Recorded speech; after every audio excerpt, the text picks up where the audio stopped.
For months, President Trump has been urging his loyal supporters to keep an eye on the polls. He's claimed the only way he can lose the election is if the vote is rigged. That's raising fears about how some supporters might react to the results. Fears of violence from right-wing extremist groups are very real, especially in Michigan. It's home to a large number of armed militia groups. And as Jeff Semple reports, they've had a troubling presence in the state for decades. And you could hear it just echoing through the entire building. This Michigan state senator was sitting at her desk in the Capitol last spring when she heard the protests outside. This is about each and every one of you patriots. The crowds, angry over the pandemic lockdown, chanted, "Let us in." McMorrow then looked up to the gallery to see this heavily armed militia. If one of them decided to put their finger on a trigger and start firing, we would be sitting ducks in a fishbowl.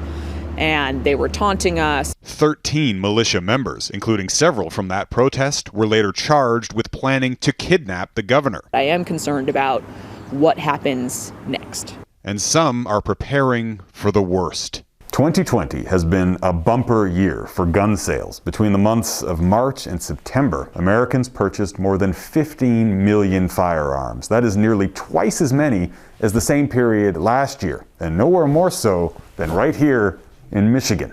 People that are new to firearms, that have no background to it, they are now realizing that they need to protect themselves. Last year, this Michigan gun store sold 300 handguns. So far this year, they've sold 3,000.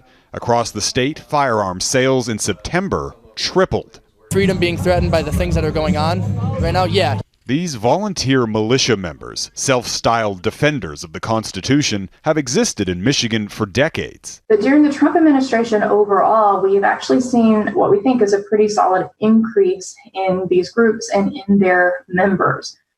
President Trump has played into many of their fears. Michigan was hit hard by the pandemic in the spring, prompting the governor to lock down businesses. In response, Trump tweeted, "Liberate Michigan." Hey, Governor, let your state open. At a rally in the state this week, his supporters chanted, "Lock her up," in reference to the governor. Michigan's former Republican governor has heard enough. He's not brought us together. He's been a divider in chief. He's switching sides and endorsing Joe Biden. I don't think we need a president that's actually sort of throwing gas on the fire. But many Trump supporters are steadfast. This Republican, who joined the protest at the Capitol, says he's counting on the militia to defend him and, if needed, the election. All of those guns, you see them all and you're also scared of them. That's for your protection. These protests and a pandemic creating a political pressure cooker and fueling fears that the U.S. is on a collision course with itself. Jeff Semple, Global News, Grand Rapids, Michigan.